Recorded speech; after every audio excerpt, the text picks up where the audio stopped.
नमस्कार, मैं रविश कुमार। हमने एक फॉर्मूला निकाला है। इस फॉर्मूले को आप चाहें तो अपने नाम से पेटेंट करा सकते हैं। यह वो फॉर्मूला है जो पॉलिटिकल साइंस की दिशा को उस दिशा में मोड़ सकता है जिसे नई दिशा कहते हैं। 4 दिशाएं फिक्स होती हैं, लेकिन नई दिशा फिक्स नहीं होती है। इसका उद्गम और समापन निश्चित नहीं होता है। नई दिशा कहीं से भी और कभी भी चलाई जा सकती है। बहुत सारे लोग नई दिशा की ओर चलते हुए वहीं पहुंचते देखे गए हैं जहां से वे नई दिशा की तरफ चले थे। अक्सर देश को नई दिशा देने के नाम पर इस तरह की दुर्दशाओं को नोट किया गया है। नई दिशा मतलब नई दुर्दशा भी हो सकती है। नई दिशा पर भी मेरी थ्योरी आएगी, लेकिन अभी हम पॉलिटिकल साइंस को नई दिशा देने वाले इस फॉर्मूले पर फोकस करना चाहते हैं। मैं इसे गंभीरता से समझाने की कोशिश कर रहा हूं, लेकिन आप इसे गंभीरता से ना लें। आपके स्क्रीन पर एक तरफ टोकरी है, दूसरी तरफ आदमी का भेजा है जिसे ब्रेन कहते हैं। इस वक्त दोनों का आकार एक समान है। हम दिखाने का प्रयास कर रहे हैं कि टोकरी में कौन सा मुद्दा डालने से आदमी का ब्रेन बढ़ता है और कौन सा मुद्दा डालने पर घटता है। लेकिन हमारी थ्योरी यह है कि ब्रेन का आकार घटने से आदमी की ऊर्जा कम लगती है, यानी उसकी बचत होती है। ब्रेन का आकार बढ़ने से ऊर्जा अधिक लगती है, खर्चा ज्यादा लगता है। जैसे ही आप इस टोकरी में चुनावी फंड का खेल, खारा पानी, घटिया स्कूल, घटिया कॉलेज, घटिया अस्पताल, आय में अंतर, बचत दर में कमी, पेंशन और सामाजिक सुरक्षा जैसे मुद्दों को डालते हैं, आदमी का भेजा कई तरह से सोचने के लिए सक्रिय हो जाता है, तार्किक होने लगता है, उसका भेजा फैलने लगता है, यानी ऊर्जा खर्च होने लगती है। अब आप जैसे ही टोकरी में इन मुद्दों को थोड़ा थोड़ा कम करते हैं और धर्म से जुड़े मुद्दे इधर उधर से डालने लगते हैं, एक धर्म से नफरत के मुद्दों को मिलाने लगते हैं, थोड़ा पाकिस्तान भी छौंक देते हैं, आदमी का भेजा कम सोचने लग जाता है, उसका आकार घटने लगता है, आदमी की ऊर्जा बचने लगती है और भेजा भी बचने लगता है। हम आपको यही दिखाना चाहते हैं कि राजनीति में धर्म के इस्तेमाल से आपको फायदा भी होता है। जैसे जैसे धर्म और उसके आधार पर नफरत का इस्तेमाल बढ़ता है, वैसे वैसे आदमी के दिमाग का इस्तेमाल कम होने लगता है, भेजा छोटा होने लगता है। छोटा भेजा बचत की निशानी है। मेडिकल साइंस जो भी कहे, लेकिन पॉलिटिकल साइंस में मेरी इस एक लाइन की थ्योरी अकाट्य है जो आज निकल कर आई है। दिमाग का कम से कम इस्तेमाल यानी ऊर्जा की अधिक से अधिक बचत, अकेले सोचने के झंझट से मुक्ति, भीड़ में बने रहने और भीड़ बनने के सुख को कभी सुख की मान्यता नहीं दी गई जो आज मैं देने की कोशिश कर रहा हूं। यह वो सुख है जिसे बचाए रखने के लिए हर चुनाव में धर्म का इस्तेमाल होने लगता है। सबके हंसने पर हंसना, सबके रोने पर रोना, सबके भड़कने पर भड़क जाना, सबके खदेड़ने पर खदेड़ देना। भेजे की यह दैनिक बचत इंसान को ज़ॉम्बी में बदलती है और ज़ॉम्बी इंसान हर चिंताओं से बेफिक्र जीता है। भेजे की बचत की यह थ्योरी मामूली नहीं है। सोचिए, अगर आप इसका इस्तेमाल करने लगे तो क्या क्या करना पड़ेगा। तेल कंपनियों की साइट पर जाकर पुरानी तारीखों के हिसाब से कच्चे तेल और पेट्रोल के दाम का आंकड़ा निकालना होगा। फिर अपनी कमाई का हिसाब लगाना होगा कि पिछले साल के 5 महीने में आपकी कमाई किस पाताल लोक में चली गई, जब तेल के दाम आसमान छू रहे थे। अब भी जमीन पर नहीं है, लेकिन इसे महंगाई मानकर इसकी बात बंद हो गई है। बात किसकी हो रही है? पाकिस्तान की। तरह तरह से एक धर्म से नफरत की, क्योंकि इसकी बात में आपको पढ़ना नहीं पड़ता है, दिमाग नहीं लगाना पड़ता है, केवल हां में हां मिलाना पड़ता है। इससे आपको यह सब सोचने के झंझट से मुक्ति मिल जाती है कि 80 दिनों से अधिक हो गए, पेट्रोल और डीजल के दाम क्यों नहीं बढ़ रहे। पिछले साल मई से लेकर 3 नवंबर के बीच जिस तरह से बढ़े थे, उस तरह से इन दिनों दाम क्यों नहीं बढ़ रहे हैं। अब देखिए, जून 2021 में कच्चे तेल की कीमत करीब $73 प्रति बैरल थी उसी अंतर्राष्ट्रीय बाजार में, और लखनऊ में पेट्रोल की कीमत ₹93.63 लीटर थी। अगस्त में कच्चे तेल की कीमत कम हो गई, करीब $70 प्रति बैरल। तब लखनऊ में पेट्रोल ₹98.92 लीटर हो गया, यानी कच्चे तेल की कीमत घटने पर भी पेट्रोल महंगा हुआ। अगर आप अपना दिमाग बचाना चाहते हैं तो बिल्कुल इसमें ना लगाएं कि जब अक्टूबर में 2021 के अक्टूबर में करीब $83 प्रति बैरल था कच्चा तेल अंतर्राष्ट्रीय बाजार में, तब लखनऊ में पेट्रोल मिला 102 रुपए 15 पैसे लीटर, और जब जनवरी 2022 में करीब $84 प्रति बैरल हुआ, यानी अक्टूबर से भी ज्यादा हो गया, तो लखनऊ में पेट्रोल 7 रुपया लीटर सस्ता हो गया। धर्मेंद्र प्रधान अब शिक्षा मंत्री हो गए हैं, लेकिन जब पेट्रोलियम मंत्री थे तब उन्होंने दाम बढ़ने के पीछे अंतर्राष्ट्रीय कारण भी बताए थे। ये सबके कारण एक अंतर्राष्ट्रीय बाजार में इस तेल के भाव में उछाल आई है। हम भी चिंतित हैं उसको कैसे ग्राहकों को थोड़ा निजात दे, राहत दे, लेकिन मूलतः अंतर्राष्ट्रीय बाजार के उछाल के कारण। दिसंबर 2021 से जनवरी 2022 के बीच अंतर्राष्ट्रीय बाजार में कच्चे तेल की कीमत करीब $10 प्रति बैरल बढ़ी है, लेकिन भारत में पेट्रोल के दाम में चवन्नी की वृद्धि नहीं हो रही। यह कैसे हुआ, जबकि पिछले साल जून से अगस्त के बीच अंतर्राष्ट्रीय बाजार में कच्चे तेल के दाम में $3 की कमी आई, लेकिन पेट्रोल 5 रुपया महंगा हो गया। कैसे हुआ? क्योंकि लोग सवाल पूछने के बजाय धर्म की राजनीति के नशे में चूर थे। इसकी चपेट में जो भी आता है उसका भेजा छोटा हो जाता है। सोचने से दिमाग की बचत को वो पैसे की बचत से ज्यादा महत्व देता है। ये और बात है कि 95 रुपया लीटर पेट्रोल अब भी उनकी जेब पर भारी पड़ रहा है। क्या रेट लिया? 96 रुपये कुछ पैसे हैं। तो 96 रुपये में लेने में कोई दिक्कत तो नहीं है? अब दिक्कत तो है, लेकिन लेना मजबूरी भी है। बाइक नहीं चलाएंगे, अगर नहीं लेंगे तो बाइक नहीं चलेगी, पानी से तो चलेगी नहीं। अब मजबूरी तो है ही है। 96 के रेट लिया है तो 96 रुपये ले रहे हैं, दिक्कत तो कोई नहीं है? दिक्कत पूरी है। पहले 70-65 लिया करते थे, आज 96 ले रहे। महंगाई बढ़ती जा रही है, दिक्कत तो पूरी है ही। अच्छा, कुछ दिन से सरकार ने जो पेट्रोल के रेट है उससे छेड़छाड़ नहीं की है, तो क्या वजह मान रहे हैं? नहीं, बिल्कुल पेट्रोल के रेटों से छेड़छाड़ करी गई है। कई बार घटाए गए, बढ़ाए गए, और फिर घटने के बाद में जो है फिर बढ़ जाएंगे। जब मार्केट में पेट्रोल हम लोगों को 112 रुपये लीटर मिल रहा था, अभी फिलहाल कच्चे तेल की कीमत 84 रुपये है, और उसके बावजूद हमें 96 रुपये मिल रहा है। तो बस हम यही उम्मीद करते हैं कि गवर्नमेंट चाहे कोई भी बने, और यही हमारी अपील है कि पेट्रोल पे प्लीज कृपया करके पैसे ना बढ़ाए जाएं। 4 नवंबर को पेट्रोल और डीजल पर उत्पाद शुल्क घटा दिया गया, तब से दाम नहीं बढ़े। लेकिन जिस स्तर पर आज दाम है, क्या वो कहीं से भी सस्ता है? स्थानीय चुनावों में कितनी शक्ति है कि अंतर्राष्ट्रीय बाजार की शक्ति कमजोर पड़ गई।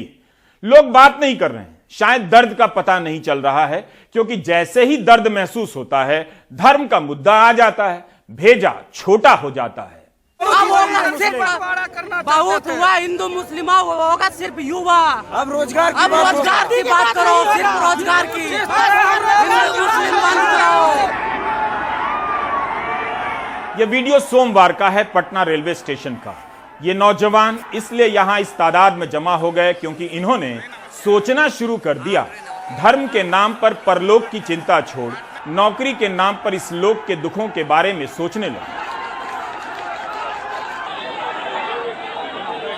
इस क्रम में इनका भेजा बड़ा होता गया, ऊर्जा की खपत बढ़ने लगी, जिसे शांत करने का एक तरीका यह भी था कि वे अपनी मांगों को लेकर प्रदर्शन करें, और इसे शांत करने का एक तरीका यह भी था जो पुलिस यहां करती दिख रही है।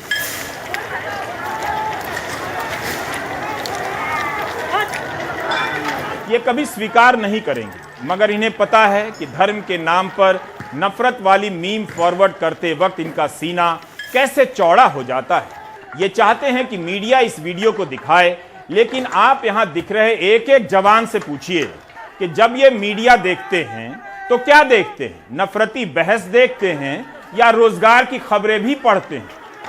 और क्या कभी मीडिया में इन्होंने रोजगार पर डिबेट देखा है या पाकिस्तान पर ही डिबेट होते देखा है?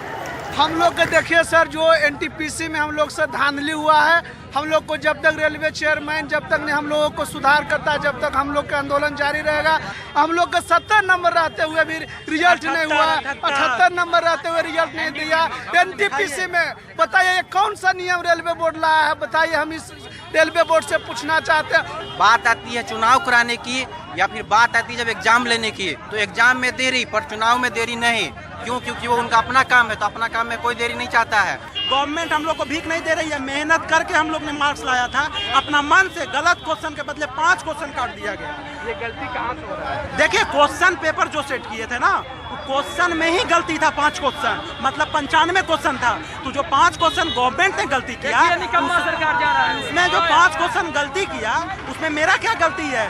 उसमें गवर्नमेंट को नंबर देना चाहिए, लेकिन नंबर नहीं दिया गवर्नमेंट, मात्र 2.5 नंबर बढ़ाया है, मात्र 2.5 नंबर। इतना बच्चा आप देख रहे हैं ना कि हम लोग का भविष्य नहीं है। हम लोग 4-4 साल से तैयारी कर रहे हैं, 19 में फॉर्म डालते हैं, 20 गया, 21 गया, 22 में आकर के बोला 2 एग्जाम लेंगे। क्या हम लोग आदमी नहीं है क्या? हम लोग वोट नहीं देते हैं? हमारे माँ बाप वोट नहीं देते हैं क्या? हम लोग का भविष्य एनटीपीसी में 72 नंबर है, नौकरी नहीं हुआ, रिजल्ट नहीं हुआ, 72 नंबर है, कितना नंबर लाया जाए? बेरोजगारी विस्फोटक हो गई है। इसे फटने से धर्म का मुद्दा ही बचा सकता है, क्योंकि उसी में इन नौजवानों को भटकाने की ताकत है। सांप्रदायिक होने के सुख के सामने बेरोजगार होने का दुख कुछ भी नहीं है, लिखकर पर्स में रख लीजिए। इसलिए हर चुनाव में बेरोजगारी का मुद्दा फुस हो जाता है। नेता जानते हैं, तभी तो पाकिस्तान से लेकर धर्म का मुद्दा आते ही उनके तेवर बदल जाते, वे गदगद नजर आने लगते। इन नौजवानों ने मेरा काम बढ़ा दिया है, लेकिन और मैं अब आपका काम बढ़ाने जा रहा हूं। 2019 में लोकसभा चुनाव के समय जब नौकरी का मुद्दा जोर पकड़ा, तब जाकर 23 फरवरी 2019 को रेलवे ने ग्रुप डी के लिए 1 लाख से अधिक पदों के लिए भर्ती का नोटिफिकेशन निकाला।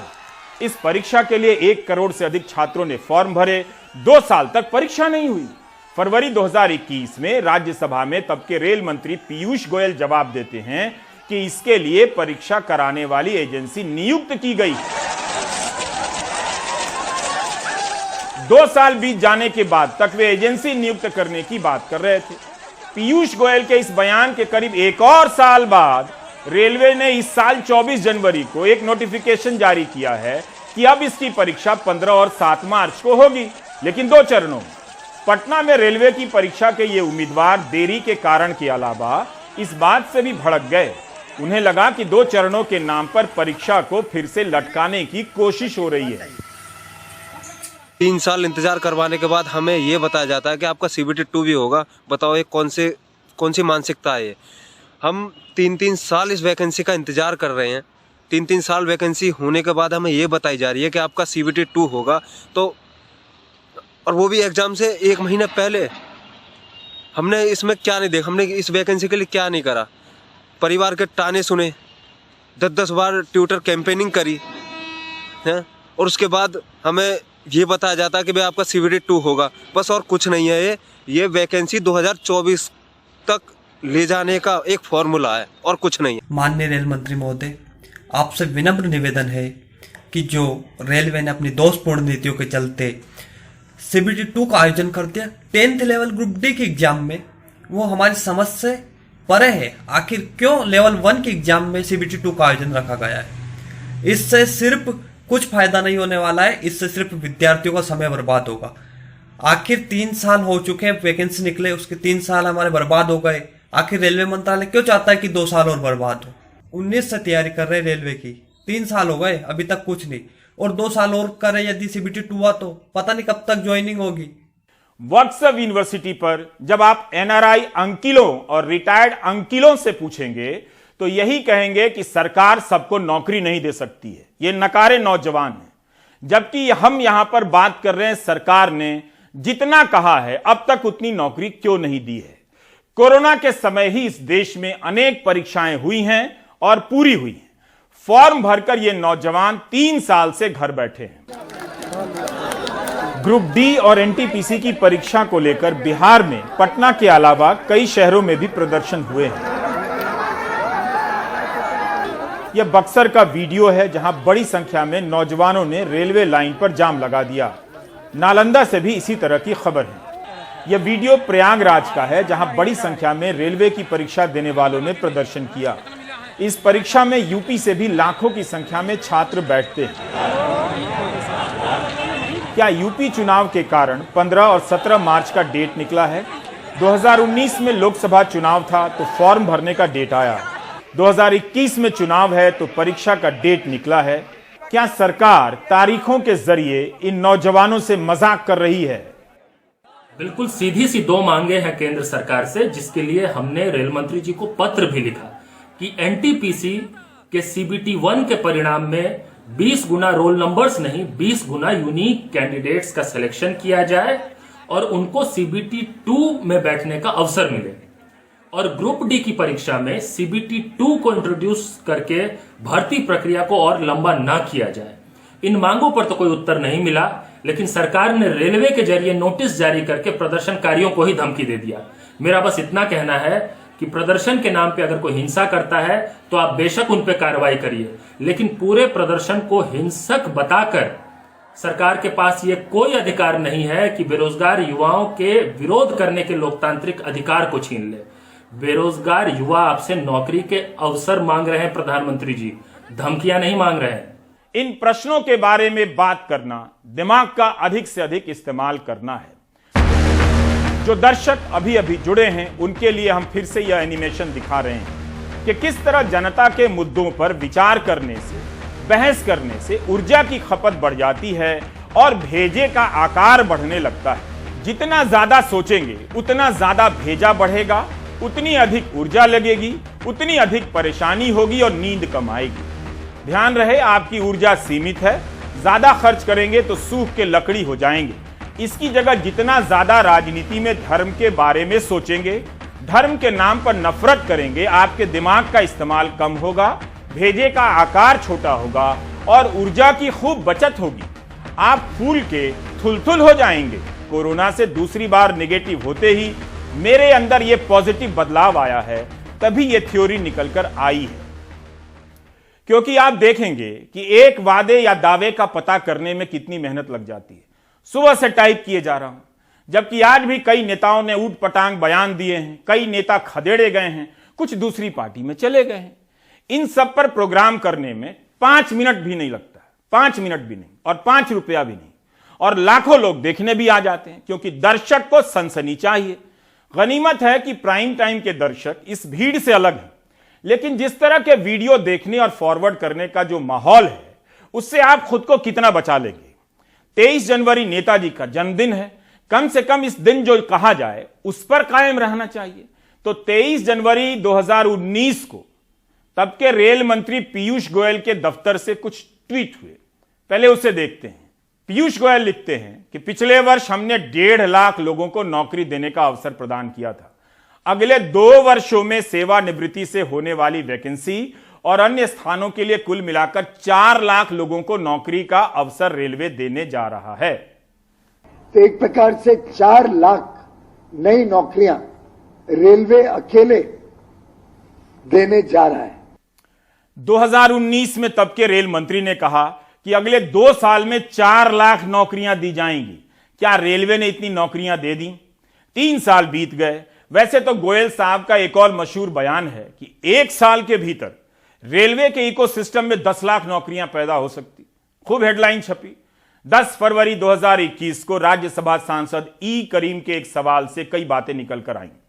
पैटर्न का पता चलता है कि रेलवे में कॉन्ट्रैक्ट की भर्तियां बढ़ने लगी हैं। उस समय भी जवाब पीयूष गोयल ने दिया था। 2015-16 में रेलवे भर्ती बोर्ड ने कॉन्ट्रैक्ट पर 1930 लोगों को नियुक्त किया। 2019-20 में 12,622 लोग कॉन्ट्रैक्ट पर नियुक्त किए गए। संख्या कितनी बढ़ गई? 2015-16 में रेलवे भर्ती बोर्ड ने 27,995 नियुक्ति की। 2018-19 में 1727 ही हुई। इस जवाब के नीचे एक संख्या 2019-20 के आगे लिखी है। बताया गया है कि 1,31,429 लोगों को नियुक्त किया गया है, लेकिन यह प्रोविजनल फिगर है।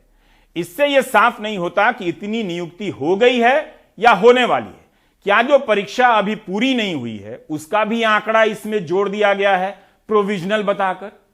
अब आते हैं एनटीपीसी की परीक्षा पर। यह भी रेलवे की एक परीक्षा है। इस परीक्षा का नोटिफिकेशन 28 फरवरी 2019 को निकाला गया, जब लोकसभा का चुनाव नजदीक आ रहा था। 1.25 करोड़ से अधिक उम्मीदवारों ने फॉर्म भरे। आज तक इसकी प्रक्रिया पूरी नहीं हुई है, ना ही नियुक्ति पत्र मिला है। मार्च-अप्रैल 2019 में फॉर्म भरकर परीक्षा का इंतजार करते करते जब सितंबर 2020 आ गया, तब इस परीक्षा के उम्मीदवार थाली बजाने लगे। इनके आंदोलन के कारण रेलवे बोर्ड ने कहा दिसंबर 2020 में परीक्षा होगी। 35,277 पदों के लिए परीक्षा की एक प्रक्रिया पूरी हो चुकी है। इसी साल जनवरी के दूसरे हफ्ते में इसका रिजल्ट निकला। अब उम्मीदवारों का दावा है कि जो रिजल्ट निकला है वो भर्ती की संख्या से 20 गुना ज्यादा होना चाहिए। रेलवे बोर्ड का कहना है और अखबारों में छपा है कि 20 गुना ही है। उम्मीदवार कहते हैं कि एक ही छात्र का नाम 2-2 पदों के लिए है, इससे बाकी उम्मीदवार पीछे रह गए हैं। इस तरह की तकनीकी समस्याएं हैं जिसके बारे में आपका एंकर बहुत स्पष्ट नहीं है, ना योग्यता रखता है। रेलवे बोर्ड को ही साफ करना चाहिए, लेकिन देरी होने से छात्रों की आशंकाएं बढ़ रही हैं कि कहीं इस परीक्षा को लटकाने के लिए विवाद तो पैदा नहीं किए जा रहे। इन्होंने कहा था कि 20 गुना लड़के हम बुलाएंगे CBT 2 के लिए CBT 1 से, और इन्होंने इसका क्लैरिफिकेशन कुछ बताया नहीं था नोटिफिकेशन में कि हम एक ही लड़कों को अलग अलग लेवल में सेलेक्ट कर लेंगे, एक ही लड़के एक लेवल से ज़्यादा में सेलेक्ट हो सकता है। इनका क्लैरिफिकेशन इनको नोटिफिकेशन में देना चाहिए था, जो इन्होंने दिया नहीं। 71 पन्ने के नोटिफिकेशन में 7 लाइन भी काम का नहीं है। रेलवे ने क्या किया है कि अगर उनके पास NTPC में जो 35,000 पद हैं, अगर वो 5 या 6 विभागों में हैं अगर 35,000, तो उन्होंने क्या किया कि हर विभाग के 20 गुना कैंडिडेट्स को सेलेक्ट किया है। तो ऐसा आप समझ लो कि कोई एक कैंडिडेट ऐसा है जिसके बहुत ज्यादा नंबर हैं, तो वो क्या है हर पद की लिस्ट में सेलेक्ट हो गया है, जिससे जो यूनिक बच्चे हैं जिनका सिलेक्शन हुआ है वो कम होके 3 लाख हैं। लेकिन वाकई में अगर आप देखोगे हर लिस्ट में टोटल कितने लोग सिलेक्ट हुए तो उसका टोटल करने पे आपको 7 लाख जरूर मिलेगा। तो बच्चों का सीधा सा ये कहना है कि यार ये 7 लाख यूनिक बच्चे होने चाहिए 20 गुना, ना कि एक ही रोल नंबर आपकी 4 लिस्ट में अगर आया हुआ है तो उसको आप 4 बार काउंट करेंगे। मूल बात यह है कि जनवरी 2019 में रेलवे ने ग्रुप डी और NTPC के करीब 1.5 लाख पदों की भर्ती निकाली, तो वो भर्ती आज तक पूरी क्यों नहीं हुई? अब आते हैं फीस के सवाल पर। रेलवे ने कहा कि जनरल उम्मीदवारों से 500 रुपए की फीस ली गई है उस वक्त, उसमें से 400 रुपए लौटा देंगे। क्या सभी के पैसे लौटाए गए? तृणमूल कांग्रेस के सांसद शांतनु सेन ने राज्यसभा में इसे लेकर एक सवाल किया है। इसका भी जवाब रेल मंत्री रहते हुए पीयूष गोयल ने 18 सितंबर 2020 को दिया है। अब तो रेल मंत्री बदल गए हैं, लेकिन उस समय गोयल साहब ही थे। शांतनु सेन ने 2018 की भर्ती परीक्षाओं को लेकर सवाल किया कि कितने छात्रों ने अप्लाई किया और कितनों का पैसा वापस किया गया है। इस जवाब में बताया गया है कि रेलवे कांस्टेबल की भर्ती परीक्षा के लिए फॉर्म भरने से कुल 266 करोड़ जमा हुए, जबकि इसमें से केवल 132 करोड़ वापस किए गए हैं। कारण बताया गया है कि उम्मीदवारों ने बैंक और फोन के डिटेल सही नहीं दिए हैं। हम नहीं जानते कि रेलवे के पास इस तरह का कितना पैसा बचा है। क्या NTPC की भर्ती के समय उम्मीदवारों से लिए गए पैसे सभी को वापस कर दिए गए हैं? आइए अब फ्लैशबैक में चलते हैं। फ्लैशबैक 2018 और 2019 का साल था। लोकसभा चुनावों के कारण हेडलाइनों से सपनों का धुआं निकल रहा था। नौजवानों को गहरी नींद में सुलाने के लिए सपनों की जरूरत थी। दुनिया के सबसे बड़े इम्तिहान से लेकर नौकरियों की अलग अलग संख्या से सजी धजी हरी भरी हेडलाइनों से युवाओं को एक ड्रीम सीक्वेंस दिया गया। ड्रीम सीक्वेंस, भर्ती निकली है, रिजल्ट आ गया है, नौकरी मिल गई है, मम्मी पापा मिठाई बांट रहे हैं, बरतुहार दौड़ लगा रहे हैं। दिन में रात की रानी की तरह छप कर आए इन नंबरों के सामने युवाओं को होश ही नहीं रहा कि ये वादे 2 नंबरी भी हो सकते हैं। 3 साल इंतजार में निकल गए। बलबीर सिंह रंग की एक शानदार कविता है, जमाना आ गया रुसवाइयों तक तुम नहीं आए, जवानी आ गई तन्हाइयों तक तुम नहीं आए, किसी को देखते ही आपका आभास होता है, निगाहें आ गई परछाइयों तक तुम नहीं आए, समापन हो गया नभ में सितारों की सभाओं का, उदासी आ गई अंगड़ाइयों तक तुम नहीं आए। कितने शानदार कवि रहे होंगे बलबीर सिंह रंग। 2 साल भर्ती के आने के इंतजार में, 3 साल परीक्षा होने के इंतजार में। देश के नौजवानों की कहानी खत्म हो चुकी है। इनके पास 20 साल बाद याद करने लायक अगर कुछ बचेगा तो केवल नफरत की राजनीति से इनका सीना चौड़ा होगा। इसी के किस्से इन्हें आगे चलकर खंडहर होते सपनों में इन्हें बचा कर रखेंगे, जहां ये नौकरी नौकरी पुकार रहे होंगे और जुबान से नफरत नफरत निकल रही होगी। आज मतदान दिवस है। वोट देने की जागरूकता केवल बटन दबाने की तत्परता तक सीमित नहीं होनी चाहिए। क्यों और किसे दे रहे हैं इस पर मेहनत कीजिए। दिक्कत है अगर युवा जागरूक हो जाएं तो उन्हें सवाल पूछने के लिए बहुत पढ़ना पड़ेगा। उन सवालों का जवाब भी नहीं मिलेगा तो और सवाल पूछेंगे, फिर उनकी ऊर्जा खर्च होने लगेगी और भेजा बड़ा होने लगेगा, भेजा शोर करने लगेगा। मेरी आज की यह थ्योरी यही है कि धर्म की नफरती राजनीति ने देश को बेरोजगारी के संकट से बचाया है, वरना ये नौजवान जागकर रोजगार मांग रहे होते। आप भारत के नौजवानों को मत जगाइए। वे जाग तो जाएंगे, लेकिन बेरोजगारी का दर्द बर्दाश्त नहीं कर पाएंगे। कई साल से कई राज्यों में परीक्षा के लिए लड़कर इस देश के नौजवान एक ईमानदार परीक्षा व्यवस्था कहीं हासिल नहीं कर सके। यह उनकी शक्ति है और यह उनकी उपलब्धि है। आप उनकी इन उपलब्धियों से ईर्ष्या मत कीजिए। ब्रेक ले लीजिए।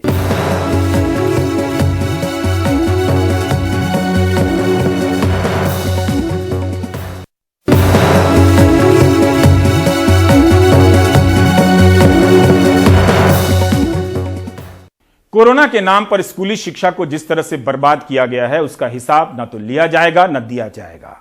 अनुराग द्वारी की रिपोर्ट बता रही है कि बच्चों की पढ़ाई की किताबें गोदामों में धूल खाती रह गईं और उनकी परीक्षा भी हो गई।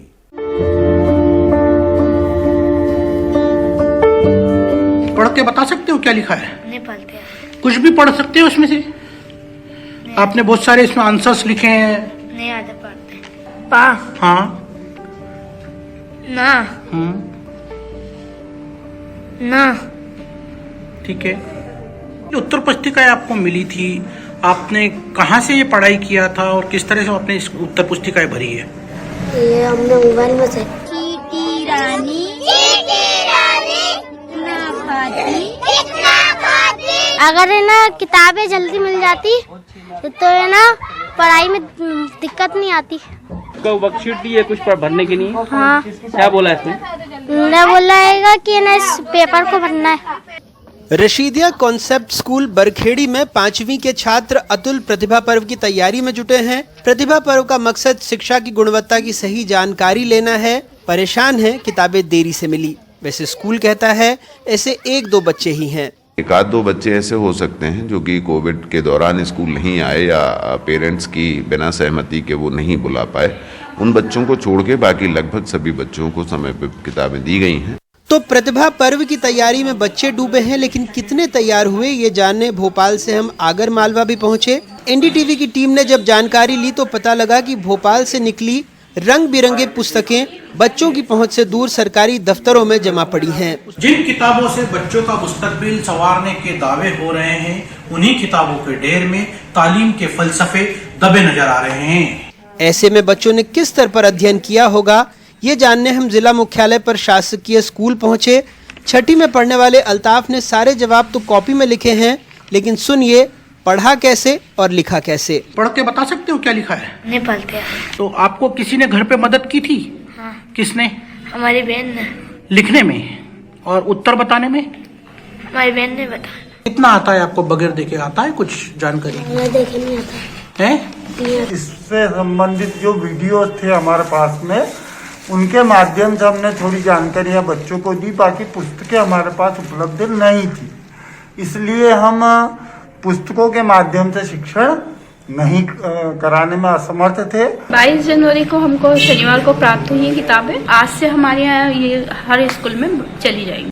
यहाँ तो किताबें नहीं पहुँची, लेकिन आदिवासी बहुल डिंडौरी जिले के सेनगुड़ा गांव में तो स्कूल की बिल्डिंग ही नहीं पहुँची। जो है वो खंडहर बन चुकी है। 52 बच्चे हैं। गांव वाले जब सबसे गुहार लगाकर हार गए तो 70 महिलाओं ने एकजुट होकर 2 दिनों में लकड़ी, बांस और घास फूस के सहारे झोपड़ी बना दी। 1 जनवरी से स्कूल का संचालन झोपड़ी में ही किया जा रहा है। मध्य प्रदेश के सरकारी स्कूलों की हालत इस बात से भी समझी जा सकती है कि प्रदेश के सरकारी स्कूलों में पिछले 10 साल में 1ली से 8वीं तक के 40,13,000 बच्चे कम हो गए, जबकि इसी दौरान 65 लाख बच्चों को 1100 करोड़ रुपए की ड्रेस, किताबें और मिड डे मील बांट दिया गया। ये और बात है कि अफसरों ने खुद स्वीकारा है कि माध्यमिक स्कूलों में औसतन बच्चों की उपस्थिति 20 से 25% ही रहती है। असर की रिपोर्ट बताती है कि राज्य में 1ली से 12वीं तक के 91,10,000 छात्रों पर औसतन सालाना 47,000 रुपए खर्चे गए। राज्य के 99,411 सरकारी स्कूलों में 43% में बिजली नहीं है। 5% में छात्राओं के लिए अभी भी शौचालय नहीं है। ये हालात तब हैं जब इन पर 100 करोड़ रुपए सालाना खर्च का दावा है। मध्य प्रदेश में इस शैक्षणिक सत्र में सरकारी और निजी स्कूल मिलाकर कुल 1,40,00,000 बच्चों ने दाखिला लिया है, लेकिन देश में जो सरकारी स्कूल हैं उनकी हालत में मध्य प्रदेश 17वें नंबर पर है। ऐसा इसलिए भी क्योंकि लगभग 21,000 ऐसे सरकारी स्कूल हैं जो सिर्फ एक शिक्षक के बूते चल रहे हैं। ऐसे में हैरत नहीं होती ये सुनकर कि परीक्षा हो गई या परीक्षा होने वाली है और उसके बाद सरकारी किताबें बच्चों के हाथ में पहुंच रही हैं। आगरमालवा से जफर मुल्तानी, डिंडोरी से डेविड सोया और भोपाल से कैमरा पर्सन रिजवान खान के साथ अनुराग द्वारी, एनडीटीवी इंडिया।